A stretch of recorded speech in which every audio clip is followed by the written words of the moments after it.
Hey everybody, welcome to another episode of Design Recharge. I believe this is episode 209, and yes. I'm really excited to have my friend Alma Hoffmann. She also teaches with me, so I actually could shout and you could hear her or me in there. I'm excited to have her on. She's really brilliant. She will get embarrassed me saying this, but she really brings something else to sketchnoting. She actually has inspired a bunch of people to start sketchnoting, and she actually kind of coming with she wouldn't want me to say this, a little bit of the science behind, because she does really do a ton of research on it. So this is a first time we've ever done this with Design Recharge. This is a 4-part series. I'd love to know what you guys think. And Doc said that just because he said he's not really here, but he's super great to be friends with, and everybody's super supportive in here. So I'm excited to have you. So Alma, thanks for sharing your day with me. You're welcome. Thank you. All right, so let's get started. I want you to give us a little bit about your background and where your love for sketching and sketchnoting began. Wow, that's a long story. I guess my background, well, I am from Puerto Rico originally, and I have a degree in art education. And I grew up, like every other kid who says, all my life I've been drawing, designing, whatever. But I didn't have, I lost my discipline somewhere in college. The first time I went to college, I took my first drawing class with the artist and professor, Lope Max Diaz, who we are in touch all the time together. And he told me, you're very talented. You should quit what you're doing, which at the time was sociology and social work, because I wanted to save the world, I guess. And he said, you should stop wasting your time and become a designer or an artist. And I was like, whatever, yeah. But I went to teach junior high school, and I became very bored. I mean, it was a great experience. I loved the kids. They loved me. I had a blast, but I was bored I was restless. I wanted to do more. So I came to the States and I did a degree in graphic design. And it was there when I discovered that what sketching was. I guess I didn't know really what sketching was until I started to take these classes, and they asked you to do research and they asked you to sketch. And I was like, how exactly do you sketch? Well, it turned out that there were smaller compositions proportional to the outcome, etc. I had a lot to learn that I didn't have in my vocabulary. But my binders, my process binders, which I do ask my students to do, were humongous, were big. And my professors gave me a lot of encouragement because of that. And I started to see how in the binders, in that process, in the sketches and all that, there was a lot of thought, there was a lot of thinking that somehow you lost in the final. Because the final is the final. Once it's the final, it's just there. But those pages would say the story of your project. And I love that process a little bit more than the actual final thing. So, but ironically, I didn't see the connection between that and taking sketching to other things, to other areas of my life, or sketching for this, or visual journaling like some people do now or have done for a while. And even though we all know Leonardo da Vinci has these notebooks where he used sketching and drawing to explore everything, it didn't occur to me that I could do that. I mean, talk about a dog thing, in my head. So fast forward to 2010 or 2009, I met this kid in a class, Harrington College of Design in Chicago. And I was doing a lecture, and this is a bona fide lecture with 40, 50 people in a classroom. And I'm standing in the front giving this lecture. And I see this student who went by the name of Patrick, that was his nickname, doodling a monster, with all this detail. And, professors, we are narcissistic, so anything that's not attention on us, we become nervous. So I started to look at him, giving him my needle eyes, and he kept drawing unbothered. And I said, you need to stop that. And he was like, wait, what? And I said, you need to stop that. And at that moment, I was scared. I thought, what did I do? What am I getting myself into here? My TA got up too, because this tense silence, permeated the room. And I'm like, oh my goodness, how do I get out of this? And the kid was very upset, put the pencil down and looked at me with, if he could have killed me with his eyes, he would have. And I just stayed with me. And then at the end of class, he came to talk to me and told me, I was paying attention to you. And if you give me a test right now of everything you said, I could answer that. Because that's the way I keep attention. I keep paying attention to you. And I was so skeptical. Well, I went to the train station. I had to walk 2 blocks every night. And in that moment on Twitter, I got this tweet from a slide presentation from Eva Laura Lam, which is she's a user experience designer in London, and she is the queen of sketchnoting. And I saw this slide presentation of how she would do it. It's Lam without the B, just Lam. Lamm? Yeah. I have her book. I got it after you told me about that, yeah. but I couldn't remember. Sorry. Her sketch notes are amazing. She had this slide presentation on how to do it. And suddenly it was this light bulb came on. And I was like, oh my goodness, what have I done? So I went home and I started to research all of this. And I started to read articles on several websites that are dedicated to website development. Interestingly enough, this started with website people, with developers and designers that worked with technical stuff all the time. And I said, but of course, how did I not think about this before? You can take sketches instead of writing every single word and breath a person takes, just sketching or concepts or ideas around what the person is saying. And that becomes not only more memorable, but also more meaningful to you because you're bringing yourself to the equation. So I went back to class all excited to show this slideshow presentation that she had done, and he missed classes that day. And I was like, oh my goodness, I have no redemption. And then we talked briefly, but he had to skip class. He had to withdraw or something happened. I can't remember what it was. And I ended up helping him with the paperwork. But I never was able to tell him, thank you for that moment, that confrontation, because it forced me to look into this a little bit more and to really consider that this is actually a legitimate way to retain information. Around that time, Jackie Andrade, which is like a psychologist in England, had done this study of doodling, and she tested 20 people doodling RSVP information and 20 who didn't. And the 20 who didn't doodle couldn't remember as much as the others. The others remember about 29% more information when they were taking this information over the phone. And that became sort of the bedrock for a lot of designers. Mike Rohde included, he wrote the book, he's considered the father of sketchnoting. And everybody just started to latch onto that. So it became a movement. Now it is a movement. In the meanwhile, I was thinking, how can I do this myself? Because I was always looking for a way to, when you have clients and you're a designer, everything depends on the client. You have a project and you sketch. But I wanted more. I wanted more than that. And I felt like these gaps were sucking the energy out of me. What do I do in between? Right. And this gave me an opportunity. So I go to church with my bag and my markers and my sketchbook, and everybody knows I'm sketchnoting. I go to meetings, whether it's a pencil or a pen, I'm sketchnoting. I'm famous for my meetings, for my notes from meetings, because everybody knows they're going to be very visual. And everywhere I go now, I just do it. I guess that was a very long answer. Does that answer your question? No, that is perfect. So it really went from you not believing and you really not to just seeing something on Twitter, and then it gave validation to what this kid was saying, and then you kind of got the science, and you kind of got the bug from that science. Yeah.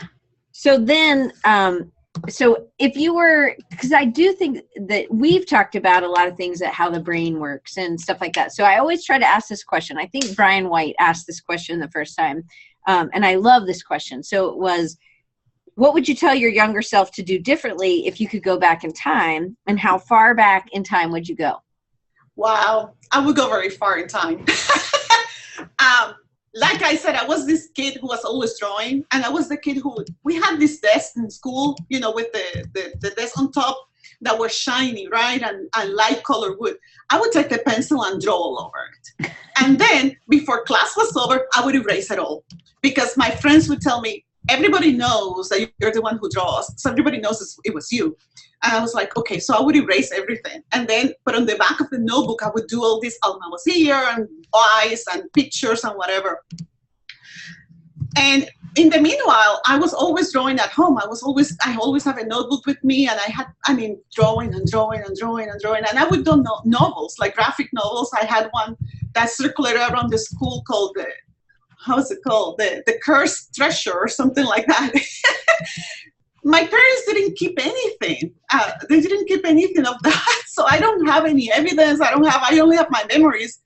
And I regret that. I regret the fact that I didn't have, I guess, more of a serious validation to what I was doing. Of course, now they're proud of me. My mom is super proud of me, and my dad was proud of me before he died. But when you're growing, to be able to look back at that, and I guess I would tell myself, keep doing it. No matter what, keep doing it. Don't stop. Keep doing it. Keep those notebooks. Now I have boxes and boxes and boxes. Every time we move like 5 boxes of my sketchbooks with me because I cannot depart from them. But that's what I would say to myself. Don't stop. Just keep going. So where was it and why did you stop? So, because this is something I think that fascinates you because you really think back in, 300, 800 years ago, maybe, I don't know, 800, that might be a little much, but a long time ago, people would sketch for everything. It wasn't just for design or for art. Yeah. And so why do you think you stopped? Why do you think you stopped sketching? Or why do you think people stopped sketching? Well, I guess in my case, this is a good question. And that's one of the things I would like to research. I think it has a lot to do with education and how education has become divided. We keep drawing color pencils and all of that for the art classes. So if you're not an artist or a crafty or an artsy-fartsy person, you don't get to use that because that's not hardcore science, because it's too intuitive, it's too artistic, it doesn't prove anything, etc., etc. So there's this, I guess, sentiment among people still that drawing is not a legitimate way to acquire knowledge. Right. But then you only have to look at the books of Leonardo da Vinci to know that that's not true. But somehow we just got that twisted around and we don't see the connection. In my case, I think it was a little bit part of that and also a little bit part of laziness and, not knowing what to do with it and knowing where to take it, not having a goal in my life. I didn't know what I wanted to be when I went to school. An art school, even though it was a consideration, it had to be like a traditional schooling, and which is when I met Lope Max, and he said, wake up, you should be doing this.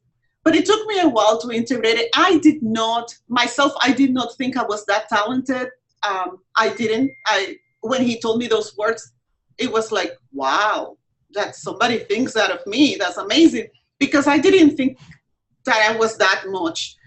Now I look at my stuff I kept things from that class, and I'm like, well, that was pretty good, but you have this sense of, you betray yourself, you're on your worst enemy. I mean, we're good critics as designers, but we're also very harsh, and we don't acknowledge that, well, you keep telling me this, and I'm like, no, not really, no.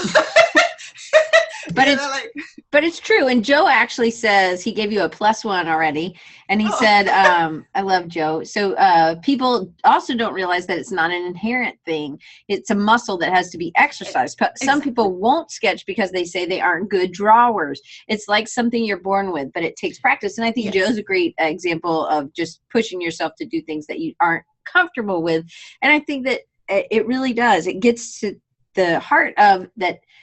Our next question is kind of about sketchiness thinking. And realistically, that's how lots of people used to solve or think on problems instead of it being just only reserved for artists. And there are plenty of people who say, oh, well, I can't draw. I'm like, oh, you can't write? Like, if you can write, you can draw, because somebody had to teach you how to mimic letters. It's the same thing, just mimicking shapes and putting them together. But I totally agree with Joe that it's really about a muscle, and you have to exercise it. Yeah. And the thing is that actually what the brain sees when you're reading is little works of art. So I just read this from the book, Brain Rules. Hold on a second. This book, which is awesome, everybody should read this book. He makes the science of the brain really, really simple in layman terms. And he's actually a developmental molecular biologist and research consultant and a director of the Brain Center for Applied Learning Research at Seattle Pacific University. So he's a bona fide researcher. And I was reading his chapter on vision yesterday. And one of the things he was saying is that when we read a word, the brain is so entertained with every single letter. It's like mini works of art. It's having a blast with these things. I mean, have you ever found yourself I do this, reading at something and thinking, oh my goodness, the space in the U is so interesting. Look at this, look at that. Absolutely. Which makes the case for us typographers that typography for functional purposes should be invisible. But he's saying that that's what the brain does. The brain is so set, wants to see, like, it's just, you don't see with your eyes, you see with your brain. It's the retina is actually an outgrowth of the brain. I mean, it's fascinating what the things he says about how vision works, etc. So yes, a sketch is thinking, but no more. It's also an issue of the brain is more conditioned to recognize visuals because back in the day, way back when we didn't have computers, billboards, or posters to look at. We had nature, animals, and the opposite sex to look at and survival. We relied on vision. We had to rely on vision to react. And it's very interesting that what sketching does is reinforcing that and helping you recognize all these concepts in one symbol. It's easier for the brain to do that. He quotes one study that was done with a lecture, an oral, a normal oral lecture full of text. 72 hours later, people only remember 10%. You add a picture to that, 72 hours later, people remember 65% of what it was said. So there's a lot of evidence to make us feel good that we are not the odd ones drawing. We're the normal people doing what the brain is supposed to be doing, and the other people have it wrong. Right. But it's proven, and it really actually would help with memory. So even if so one of the things you teach in your classes, and what I've heard you lecture on this before, is that you talk about it being something that helps if you can do the content, if you can sketch the content or sketch something but it also takes practice. This isn't something that we just come out of the gate ready to go. So there's some prep that you do as well. You want to just talk about that just a little bit? So why sketching the content? Because the guy was sketching a monster in your class. So he was just sketching, but it wasn't, I'm sure you weren't talking about monsters. No. So what kind of stuff, how would somebody get started? And again, this is a 4-part series, everybody. So we're going to dig in. But I think you actually inspired Johnny Gwin. And Johnny, I know you're here. So if I'm wrong, please pop in and say that if I'm wrong. But I do think you taught him about sketchnoting, and then he started doing it and started practicing. But this is something that you've developed a skill and really pushed yourself to do more and more, and you've done better. So so Johnny says, Alma showed me the light. Thank you, Johnny. That's awesome. Well, as a designer, it's easier for me. For us, it's a little bit easier to sketch or to do something like that because we are used to dealing with shapes. But if you starting out you don't need to be a Picasso. Actually, maybe we do, because Picasso actually played a lot, and a lot of the stuff we see on museums is like, I could do that, but we don't do it, Right. It's about playing. Just let yourself go, just do it. I mean, I put a lot of pressure on me on the sketchnoting because then I see what people do and I'm like, oh, I want to do it that way. You have that thing, comparing yourself to others. But I have gone through different styles. Sometimes it's very visual with a lot of characters, sometimes or symbols, and sometimes it's more text and more lettering. I have integrated lettering into my sketchnoting. It just depends where I'm at. But to start with, just start with a line, a simple line. And if you put 3 other lines around it, that's a square. And a square can be a person. A square can be a house. A square can be the computer. A square can be the TV that the other person is talking about. A square can be a bank. It's reducing things to a 2-dimensional plane. And what's interesting about this is that even though we live in a 3-dimensional world, how the retina sees, everything is in 2 dimensions. When I read this, I almost had a heart attack. I went downstairs to Tyson, I need to talk to you. Look at this. This is incredible that we are really conditioned to recognize shapes. It's not because you need to be taught. We are conditioned to recognize them, to differentiate between them. Anyway, so you start with that. You start with very simple. My first sketch note, I remember, I forgot to look up that notebook, but I remember it was on a Sunday morning and I was singing this song, and it just touched me very profoundly. And I simply drew the cross and like a shape of a person going to it. And I just wrote the words, the cross compels me. And I still remember that because I wanted to capture that moment. I wanted to capture what I was feeling that moment about that song. Right. And it's just whatever works for you, however works for you. If color works for you, do it in color. If more letters work for you, do it more letters. There's a lot of people who are very inclined to do ornaments with the letters. Do it that way. Or do shapes. I mean, I know that Johnny, for example, has developed a very pictorial way of doing it, and I love it. Every time I catch one of those in my feed, I'm like, this is so beautiful. Everybody develops their own style, you know. Mike Brody's book is excellent to help people get started with that. They had the Sketchnote handbook. It's amazing because it gives you grids to do little objects so that you can have it in your vocabulary. I'm perhaps a little bit inconsistent in how I approach it because my style changes. It has changed from throughout the years to more pictorial, less pictorial, all over the place, more organized. I try different things just because, you know. But that was one of the things that I think we're going to get into a little later is that you got bored easy. And so until you started kind of I don't know if it was a 365 project per se, but I believe it was, and you were sharing. So was community really played a role in that, as well as you kept using different tools? Because sometimes that's one of the things, I feel like some people are like, oh, well, that's not me.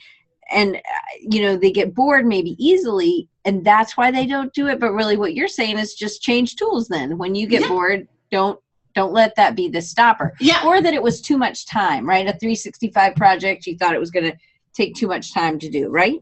Yes. One of the things that helped me embrace discipline, and I would call it discipline, I think that, actually, let me go back in time a little bit. When I was in college, I took a summer class at a store. There was a store who was doing a drawing class, and it was with pastels. And I was more advanced than the people taking the class because it was just people, you know, normal people not in our school. And the teacher came to me and said, you take this for granted.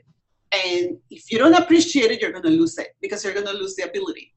And I was like, oh my goodness. And I understand how true that is now because I didn't practice drawing enough every day. And I want to draw things now and I find it very difficult, or I find that the proportions are not right, etc., etc. So hold on a second. For which reason I brought a lot of books today. This book is Sketching Made Easy. And it's printed by Piccadilly, which is the people that make the notebooks imitating moleskin. This is amazing because it shows you how to do simple things. It's kind of just sketching them, you know? And you do an exercise every day or every 2 days. And some of them are with simple shapes, like it teaches you to recognize the outward shape of something. Yeah. And then you fill it in. This has been a lifesaver in the meantime. But so when that project came along, that was, I think, 2010, Jet Limaco, which is, I think, a web developer in San Francisco. Don't quote me on that, but you can Google his name. He wrote for Smashing Magazine an article calling it Sketching Something Every Day. And I read it and I said, oh, I could do that. Why couldn't I do that? And I started doing it. And sometimes it was very consuming. Sometimes I would do a tutorial that would take me 2 hours. And I'm like, oh my goodness. Sometimes they ended and I could only post a picture. I got myself a blog and I started doing it. I was one of the few people who actually finished it. A lot of people started and then they just started to, you know, to stop. They didn't continue. But I met a friend in Australia. I met a friend in another part, I think in India. I met a friend in Ukraine. and we would talk to each other. We would keep each other, like we would continue to talk to each other about what you're doing. This looks great. This doesn't look great, whatever. And the sense of accomplishment after I finished that was immense. It was just beyond anything I could ever imagine. And I said, wow, if I could do this again, I would do it. So some time went by, and I didn't know how to get back into it. Instagram was not part of the radar at that time, or came after, I don't remember.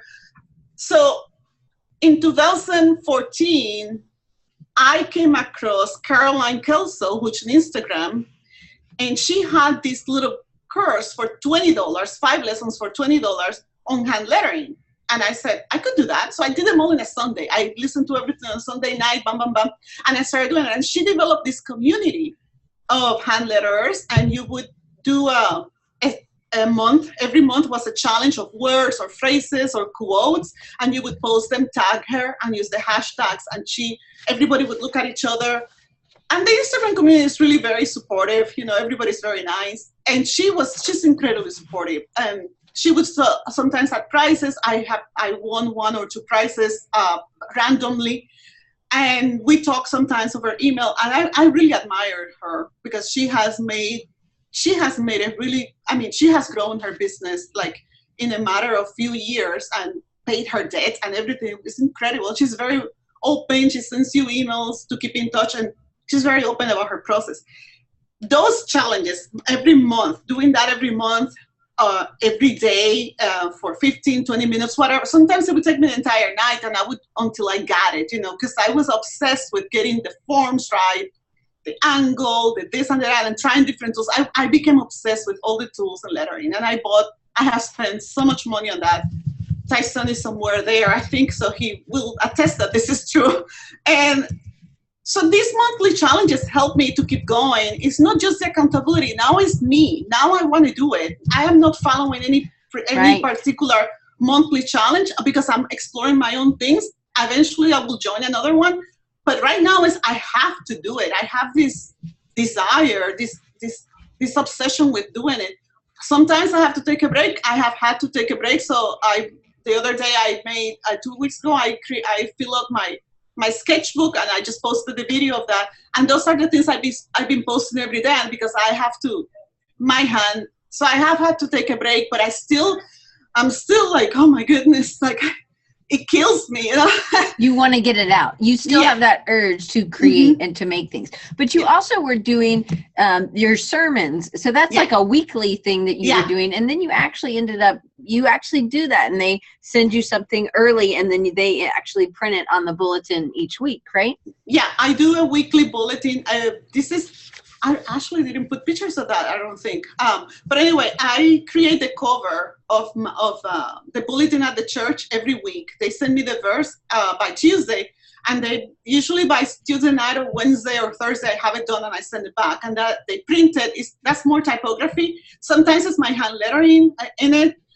So I do that weekly, and I offer to do that. I did that several years ago when I was still in Iowa. The church I was going to, they wanted to hire me to do symbols for the covers, to use them and reuse them. And I said, why don't we do typography? Why don't you send me the verses and I'll do a typographic composition? And they said, oh, but we just wanted to pay you.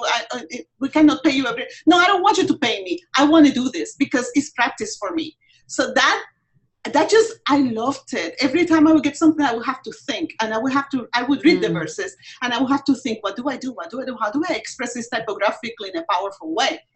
And then I did that for like 2 or 3 years, 5 years back in Iowa. When I moved to Chicago, I didn't do it for 2, 3, 4 years. When I came to Mobile, the church I was attending, I said, would you be interested in this? Would you like to do this? And Jim Bryars, who's the pastor, said, yes.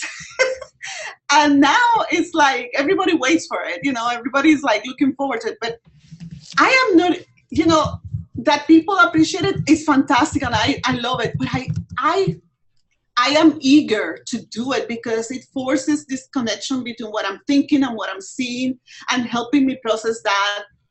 Sometimes I'm stuck and I'm like, oh, what am I going to do? What am I going to do? And I sketch and nothing comes out. I sketch, nothing comes out, and I let it sit. But more often than not, it's like bam, bam, bam. And I want it to be quick, fast, and dirty. I don't want it's no color. It's black and white. There are limitations to it. It's in a specific size. It has to fit this format.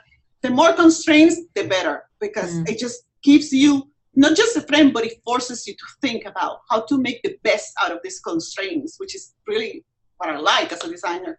So I do that weekly, and then I take notes on the sermons weekly, and I do the daily thing, and sometimes I do other projects, like I give myself little challenges. Lately I was trying the pointed pen, but then my hand, I had to get off of that, so I did that for about a month. The watercolor backgrounds, that was part of something I was exploring, became part of a show recently. Everything I've been doing is this practice, this discipline, this exercise, I guess we should call it, has become the source of other bigger projects. And it gives me just material to keep going. So one of the things I love is that you went from, you got to stop sketchnoting, to now you're a firm believer and you're, preaching it out. So, yeah. But that has to do with you having a teachable spirit and you being able to shift and say, hey, I was wrong at this. I'm going to go forward. And so I feel like that's a huge strength for you. So really it's a perspective shift, and it just has continued. It's like you have whatever that stuff they put on plants, I can't even think, Miracle Grow. You've got the Miracle Grow now for sketchnoting, or for just, that's the way you've learned, and you now realize that there's a lot of science that goes into why we learn that certain way, right? Yeah. Somebody says that they're blaming me because their bookshelf collapse because they must be getting so many books. So that's. Well, when I moved to Mobile, the movers that went to pick up our stuff in Fort Wayne, the majority of our stuff were boxes of books. They said to me, "You have a lot of books," and I'm like, "And what is your problem? I'm paying you for this. Just move them." But there's so many books. And I said, yes, I'm a professor. I just have to. I love books. I just told Tyson, I have a list of books on Amazon. It's about 80 books. I need to hit the checkout button because I need to buy that. And he was like, no. That's a lot of books. Yeah. I think John used to think I got a book every week, and I probably did. In 2013, I think I got a book Amazon delivered every week. Oh my goodness! Yes. We are on first name basis with I think Rodney is his name. He drops by every day. But so your perspective changed, and you've really incorporated it into your life. You've incorporated it into your research. It's actually kind of taken a new step, and every time you're learning something new, you actually really dig down. And if you guys didn't know, Alma actually writes for Smashing Magazine. She's also on their editorial board. So definitely check that out. You'll see lots of good articles for that. But you also have your temperamental muses, and that's when did you start that blog? Well, I've been collecting a lot of research and journal articles about sketching. There's actually a lot written about this, but it's like people don't know. And it's partly because somewhere in the modernism time, when form followed function strictly, sketching became second-class citizen to that because it was considered to be too intuitive. It was still part of the process, but not highlighted like it had been before. So it went to the behind-the-scenes stuff that people do but don't talk about. It kind of seen a resurgence now because of all the books and the attention and the I guess the backlash against everything being so technical and so perfect, pixel perfect compositions, and people are craving for something more organic.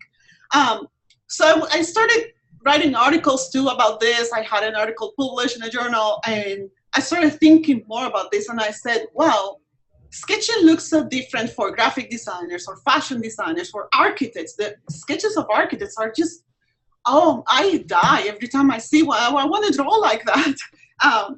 And I was thinking, everybody has a language for their sketches. What about us, And then I started thinking about shoe designers, they design stuff. Even guns are designed on paper. That started in the 19th century or 18th century when the United States started to do muskets. they would build prototypes out of metal, but somebody came along and said, you know what, it's easier to draw them, it's cheaper, and it's also easy to transport instead of transporting chunks of metal to be recomposed.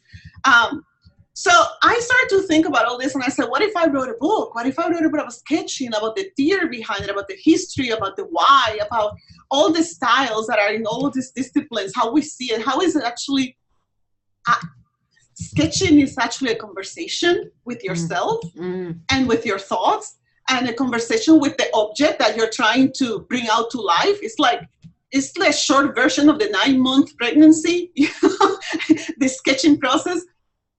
And the book got accepted, and I'm working on that. And I thought, okay, so I have to find a way to retain all of what I'm reading, because you forget. I mean, it's not that you forget. It goes back to somewhere in your memory until something, bam, recalls it. So during the spring break, I started to investigate Evernote. You have to pay a subscription to collect more, to have more stuff there. And I compare that. And then I also saw Mendeley. Mendeley is an app for researchers, for academicians to keep the literary review together, and then you can put notes and everything. That there's a subscription to that. I ended up getting another blog, because I have 3 blogs. Getting another blog was cheaper than getting subscriptions. And I said, well, that's what I'm doing. So I call it Temperamental Muses, which is a name I resurrected from a previous blog some years ago. And I'm writing weekly. I'm writing a short article or a short thing weekly of what I'm thinking. It's more like a stream of consciousnly. I'm not concerned with ratings. I'm not concerned with the analytics. I just want to put my thoughts somewhere that I can go back and get them and put them together cohesively later.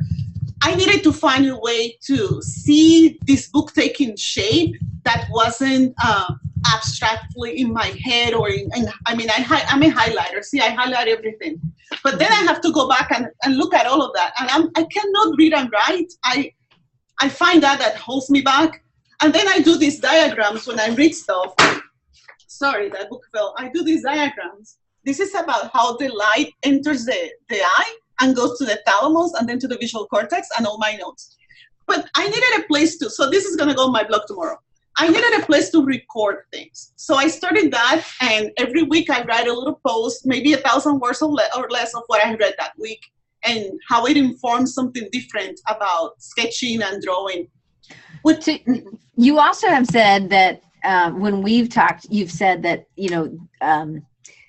sketching is similar to writing. People think, most people think, and they talk about, if I write every day, I'll get better. Mm-hmm. But people maybe don't do it, or they don't relate it to the same way as we do to sketching. And you're saying it's the same thing. You just need to do it every day and you'll get better. Yeah. Just like writing. It's just another skill that people have to do, but it's also about processing information. Usually people, when they're writing, they come up with information. Yeah. And they can think of things differently because they're doing it. So one of the things when me and you have, we require 50 sketches for a project. Some of my students are here. They hate me. Right.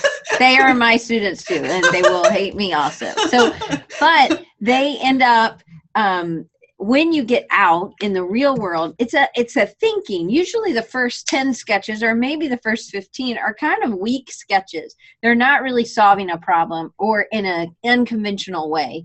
And I showed you a book.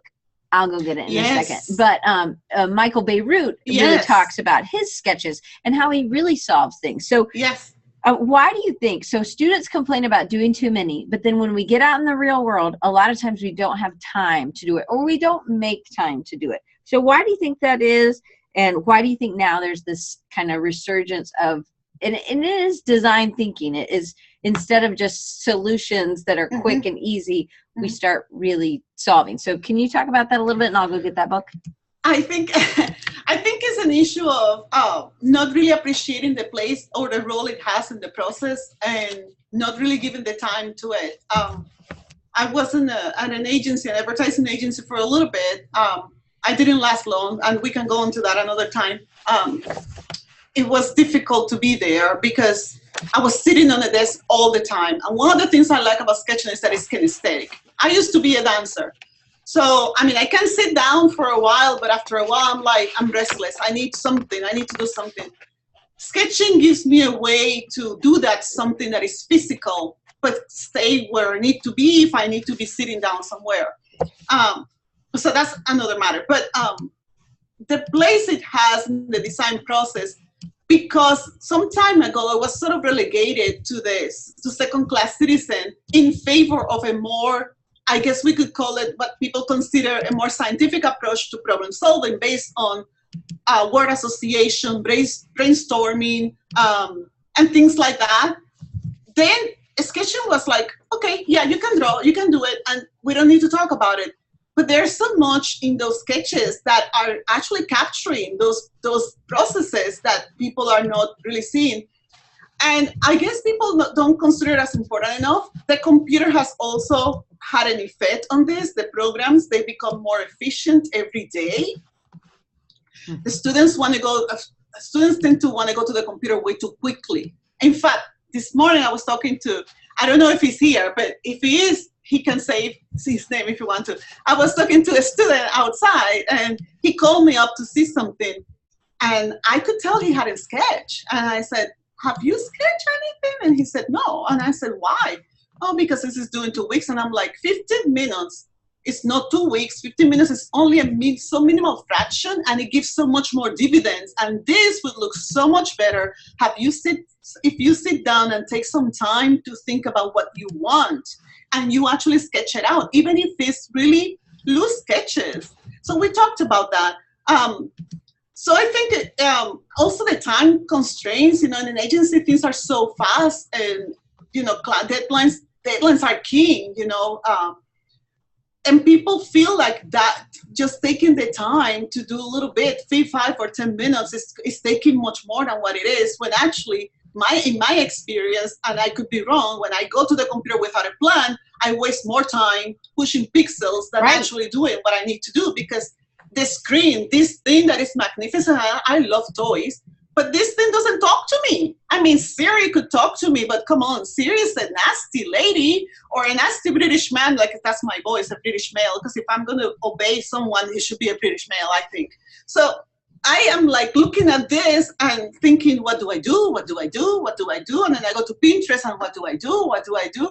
And it's like waiting for the bell to ring instead of sitting down for 10 minutes and letting the bell ring when it has to ring, because you are actually making that mark. And the beauty of the sketches is that once you make a mark, it's like it just reproduces. Suddenly you, bam, have this idea, and another idea comes up, and then you make another mark and another idea comes up, and suddenly you remember other things that you had seen and you didn't pay attention before. It kind of has a life of its own, and it keeps evolving. It snowballs from there. Right. So you had something pulled up, because I was in your office just before this. So can you pull up something that was your sketches of a project where then it became a poster? I believe it was the senior poster last year or a year before last. Oh, no, that was what I have. Hold on. Do I need to do share screen, right? Yes, ma'am. Okay. And Johnny said sketching is faster to explain the idea than copying on the computer. Amen. Yes. That's why sketching is better. Sketching better is important to creating more ideas in the ideation phase of the creation. And just so you guys know, I think some things kind of hold you back. And so Johnny has a friend who's kind of taught him how to do faces.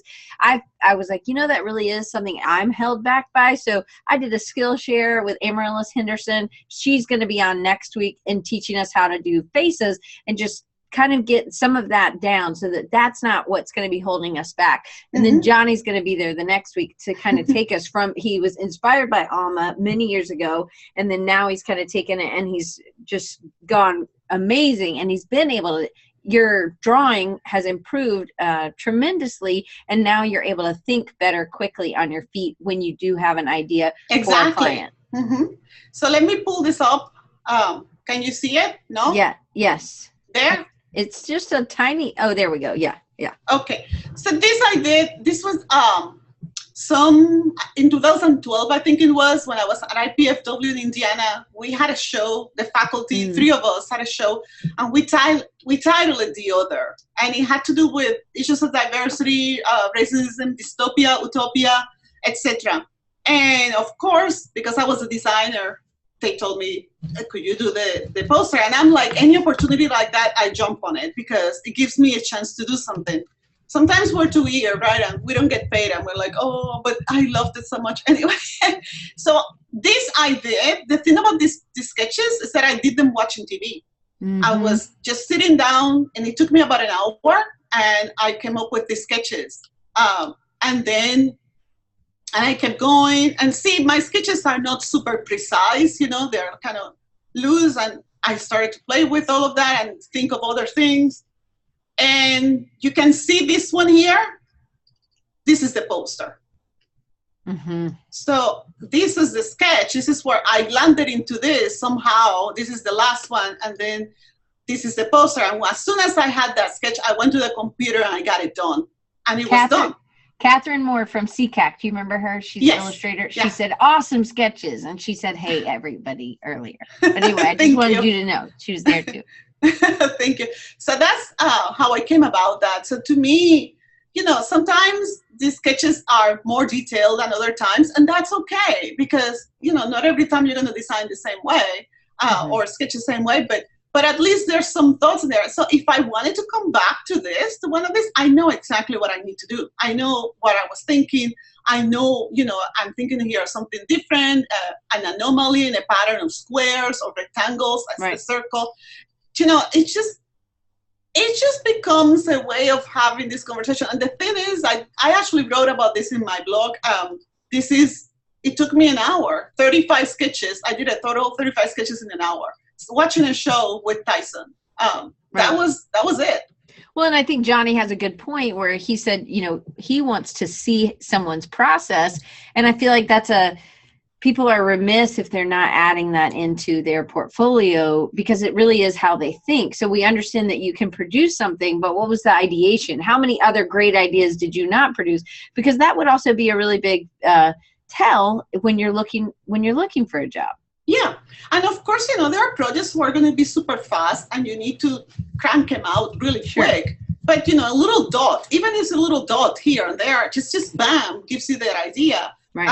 I mean, when I do the weekly covers, I can't, because it's so quick and I have to have it there by Thursday. I work, this semester I work Wednesday all day, all night, so I don't have time to do it on Wednesday. So I try to do it on Tuesday night right away.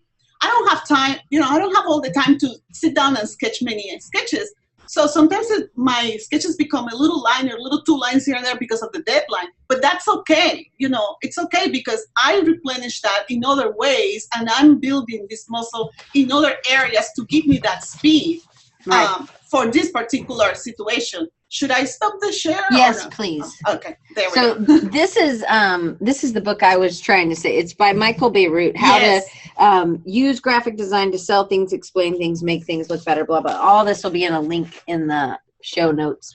But this is kind of him doing, you know, really looking at one piece of, I do make them sketch proportionally because I feel like we can do that because we know how big or what the proportions are. But in the beginning, I think it's as students. All right, so let's go to number 6. You and I have talked about how the brain, how it processes information. Also about getting better at something requires this practice and commitment of time. And I feel like that was one of the things that a lot of people are held back. And we've just talked about it a little bit, but I kind of just want to give you a little bit time to tell about, because you were very busy. You're a mom, you're a wife, you're working full time, you're doing these side projects. How did you make the time to make that commitment? Because really it is. It used to call it discipline, which it absolutely is. But okay, the end. Why is it?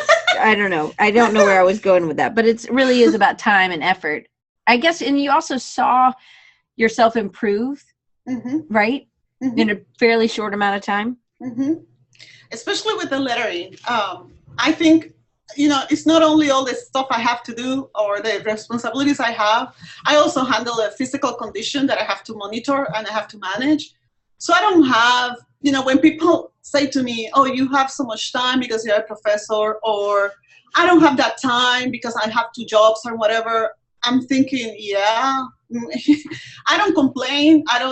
Nobody ever hears me saying anything, but I manage something that it's difficult sometimes. And So I have limited time and limited energy that I have to invest very wisely.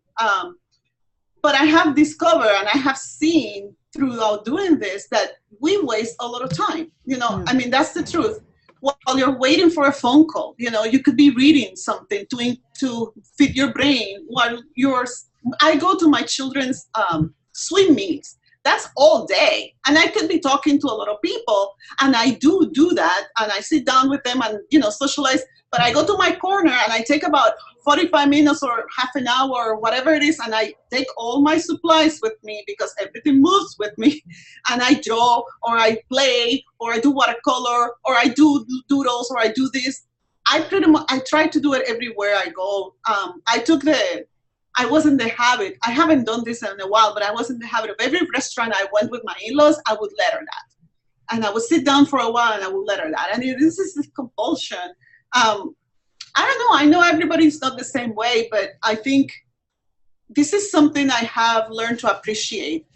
I consider it a gift, and I consider it something that I have been blessed with, and whether I'm good or not is not an issue anymore for me. I just do it because I love it. Right. I want to do it. I want to express myself. I want to draw. I want to paint. I want to do the lettering. I want to do the sketchnoting because it's just a way to marry my thoughts with the object. But you've drank the Kool-Aid now. But there was a time when you did not believe this was for you. And so I think some people are kind of in that they don't believe. I mean, you're all about it. Like, you totally get it. But it did take... And Johnny, I'll probably ask you that question as well, because I feel like you get when it went in 2 weeks when it's your week. But what do you think changed you? And what was it, the community? Because I feel like you had that community on Twitter where you guys were sharing and you were all doing it together. Was that what was so impactful, or was it something else? I think it was lack of purpose. It was a lack of believing that I had a purpose with this. It was thinking that to be a designer, you had to be a client. You had to have a client, and if you didn't have a client, you were not really a designer. All those kinds of things that are not necessarily true, but we do believe. And I believe that every single student in the classroom has this urge to create. But I believe that there are many things that compete with that. And I'm at a point in my life where I don't have a lot of competition, except for my kids and my husband and all the other things I have to do. So I have become very focused on this. Competition with things, what do you give attention to? And there's something that Sean West said. I registered for one of his classes. He said that if you're not doing your own stuff, you're promoting somebody else's. And that day I said, whoa, wait, what? Okay, that really did it for me. I'm going to invest in myself. I used to have my grandfather, which more or less raised me too. He used to say to me, he didn't go to school. He was actually forced out of school when the United States took over Puerto Rico. And this is a political lesson for some of you.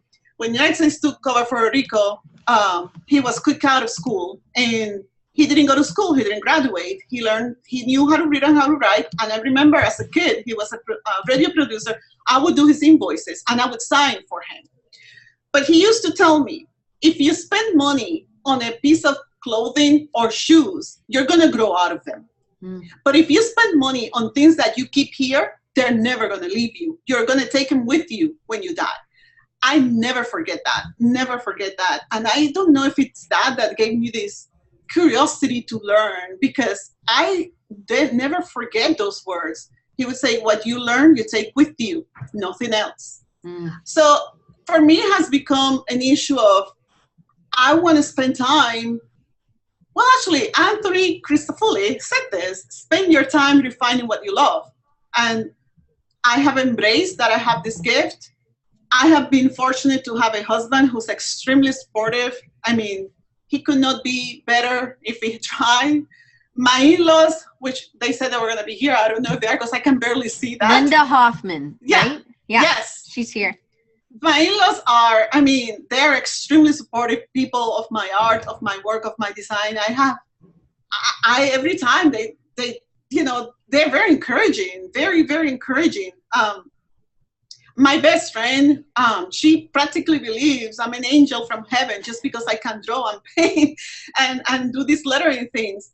That to me, kind of came to a point where it converged for me, and I said, it doesn't really matter if I believe I'm good or not.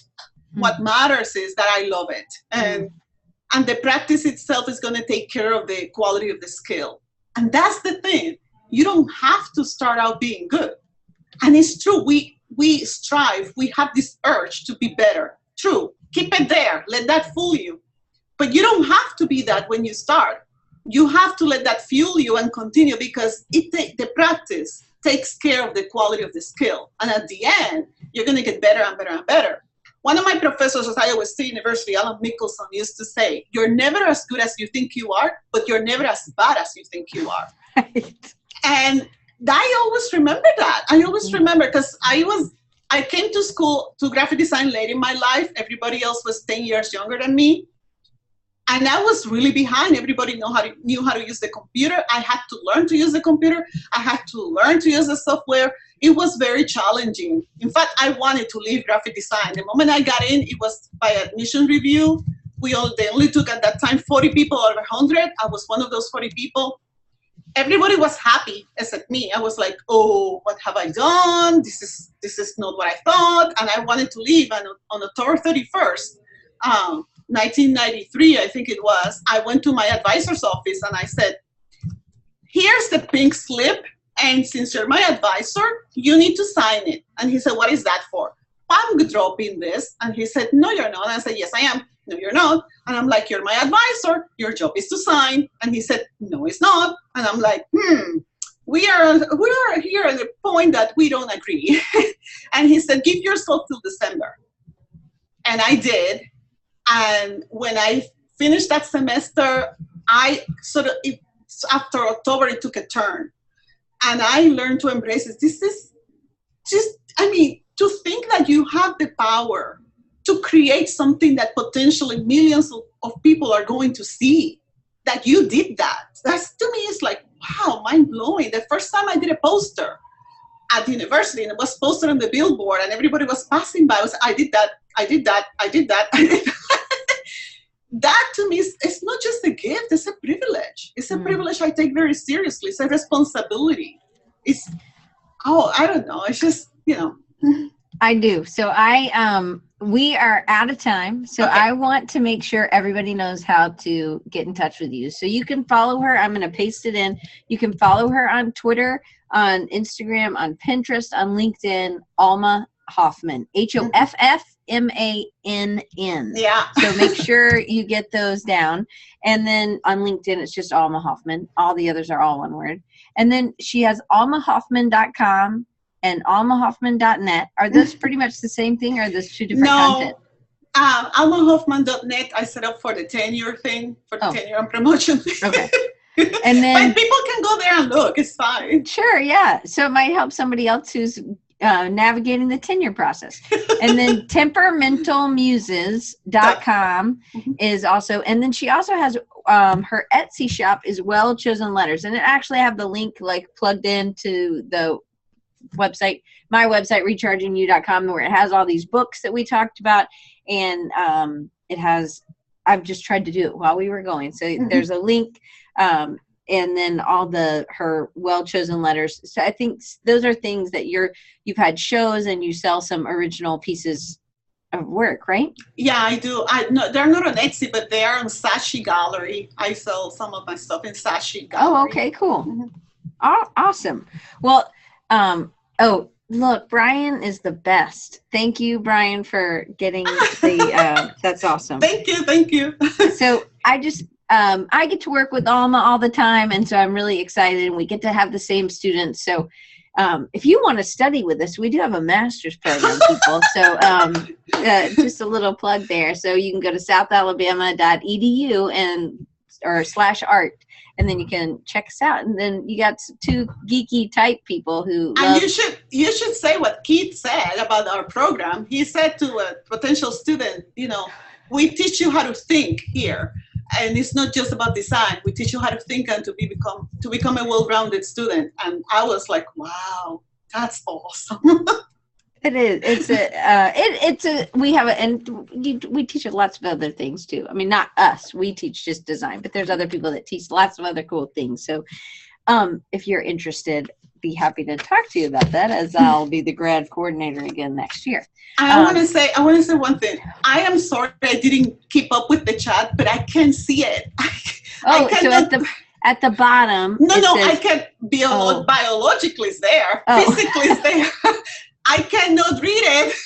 So, but thank you, all of you, for the comments, and I hope I can go back and read them, because I cannot read small.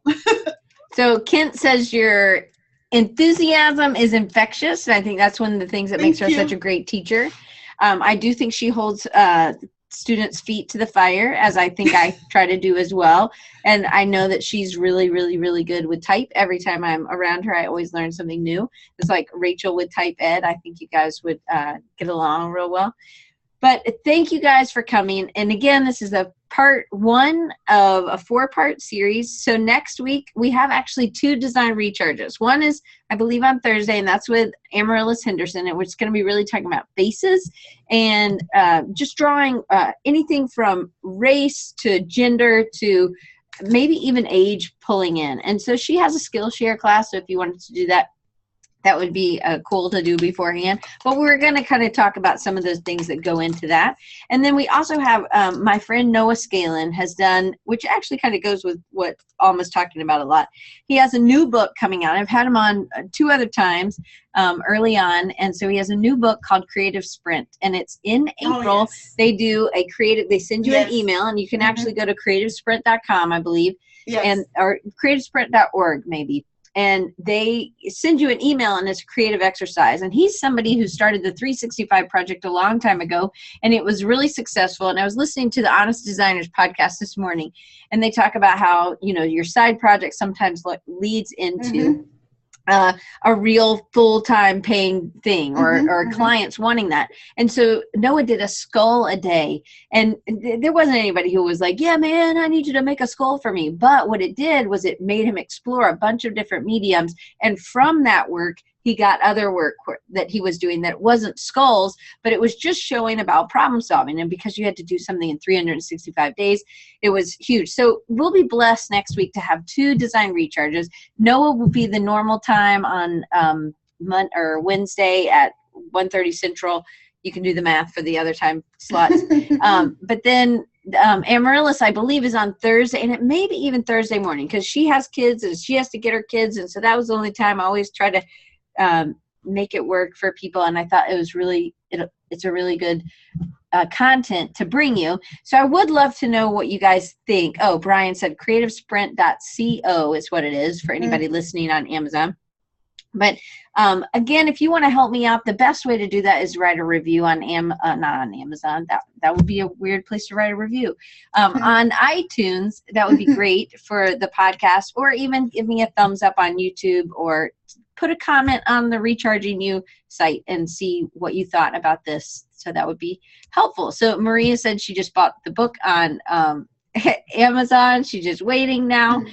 So thank you guys all. Brian, thank you for sharing. Brian White, thank you for sharing this out to your crew in the Slack channel, as well as on everybody. Alma, you did a great job of sharing it out on Twitter. So thank you. But Alma, thank you so much. I'm glad I get to work with you. Glad I can go give you a hug right now. And I just am thankful that we get to work together and I get to learn from you. And you guys hopefully learned a little bit about sketchnoting, and maybe you guys will get excited and get started and just go sketch your notes and take practice. Do that. So we'll see you guys next week twice. Bye. And don't forget, you can always reach me at diane@rechargingyou.com, or follow me on Instagram or Twitter at Design Recharge. All right. Bye, y'all. Bye.